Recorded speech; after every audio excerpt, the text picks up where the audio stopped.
Oh, Renee, I told you you'd be the first one. Good on you. Well done. Nice work. That's a beautiful.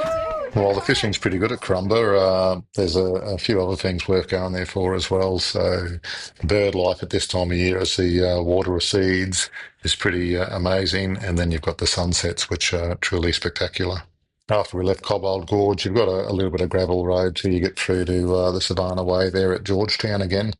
At Georgetown, you've got a couple little things to look at. You've got the terrestrial centre, which sounds weird, but it's just covers a bit of the history, the land use, um, the community, those sorts of things. It's worth a stop in and having a look at that. And then there's a few other sort of little things around town before you hit the road again. And before you get to Croydon, you'll come across a chimney on the left-hand side that you can pull in and have a look at as well. Nice little lagoon there for bird watching and those sorts of things, and a little bit of information on the chimney. Goblin Go, fresh barramundi.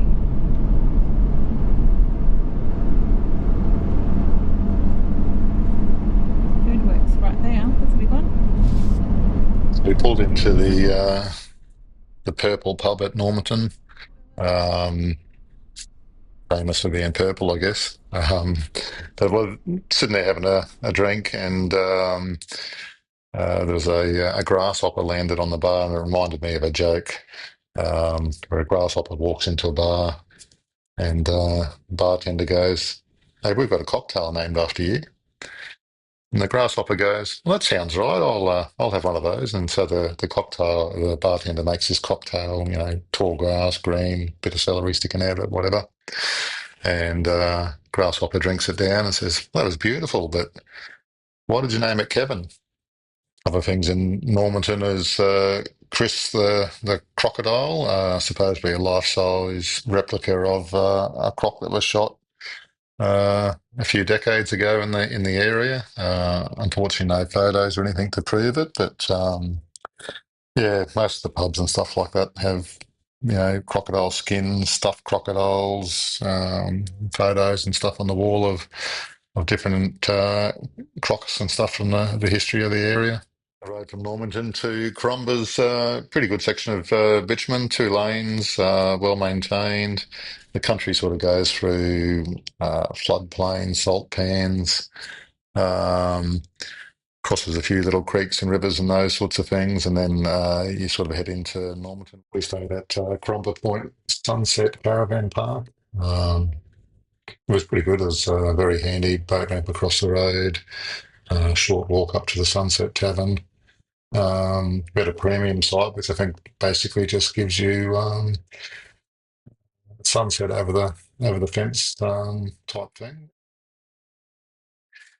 We did do a bit of land-based fishing down in the Karumba Township. The water does roar through there pretty quick on the big tides, and the neap tides weren't till next week sort of thing.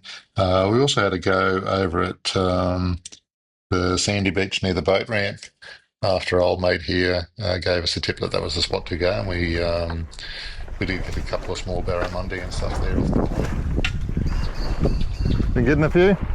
Yeah, now and then. That's good. Enough to keep me going. That's good. That's all you need, eh? Yeah, you go, any good? No, we just had 4 or 5 flicks there, but we'll come back when it's a bit slower, I think.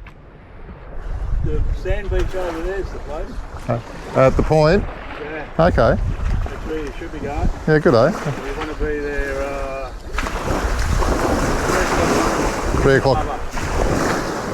Sounds good. Thanks, mate.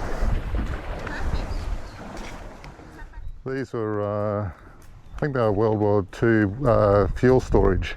Is that what it says? One was foam for fire extinguishers, and the other was oil. Yeah. Police used them as lockups. Put some oil in here and a bit store bigger it. than that though. There's something they did to camouflage them during the war so that they didn't look like tanks, but I can't remember what it was now. Some story I heard. Bushes? No, they did something to them that supposedly made them not look like fuel storage. from planes. I don't know, put some beach umbrellas on top of it or something. I don't know what they did. They did something. Apart from a few small barramundi, we didn't have much luck fishing off the bank. So the next day we got on board the QLD fishing charters, and it was a pretty good day. Decent sort of a boat, clean, uh, friendly skipper, supplied lunch and cold drinks and all those sorts of things. We managed to catch a few fish. I think out of our little group, I caught probably the most, I think, from memory. Um, Maybe. But I did catch the biggest one, so I got a nice queen fish at the end of the day. But yeah, it was a good day. Normally you have to book a fair way in advance, but given how quiet it was up there at the moment, we're able to snag a last minute booking and enjoyed the day and took a feed of fish home at the end of it as well.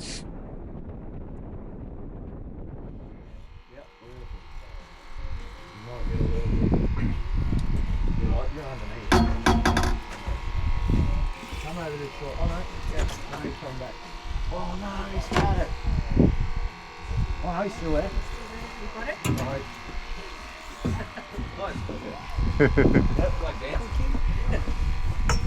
Nice and easy.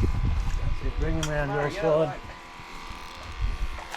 Salmon. Nice little Oh, Renee! I told you you'd be the first one. Good on you. Well done. Nice work. That's a beauty, too. Take a photo. We'll get some photos. Back of him. What's a remor? Suckerfish. Ah. Oh, so there is.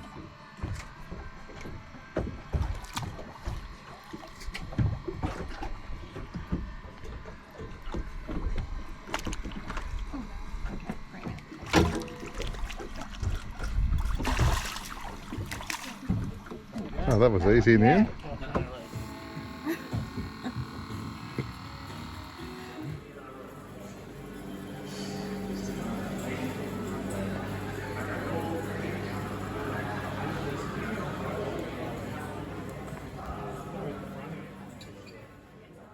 I think the jewel in the crown for Karumba is the Sunset Tavern. It's got to be one of the best pubs in Queensland, mostly because of the sunset, but food was good, prices were reasonable, staff were friendly, but you could just sort of sit out there and look at the sky changing day after day.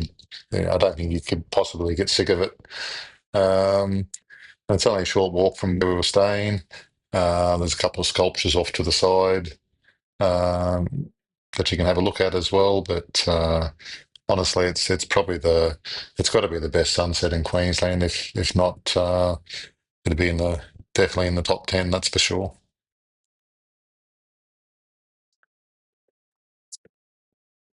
So it was our short stay in Karumba. Uh, didn't really know what to expect when we went there, but we definitely return and spend a few more days there. As I said, um, the time of season we went, which was sort of after the wet, sort of coming into the dry, um, lots of nature and wildlife around. We're a little bit early for um, the boat tours and stuff that you can normally do in the peak holiday season, and unfortunately the Barramundi Centre wasn't open as well while we were there. Um, but definitely we'll get back to it and check those things out in the future. The night's young, it has just begun. As she puts her hand in mine, we wanna chase the night.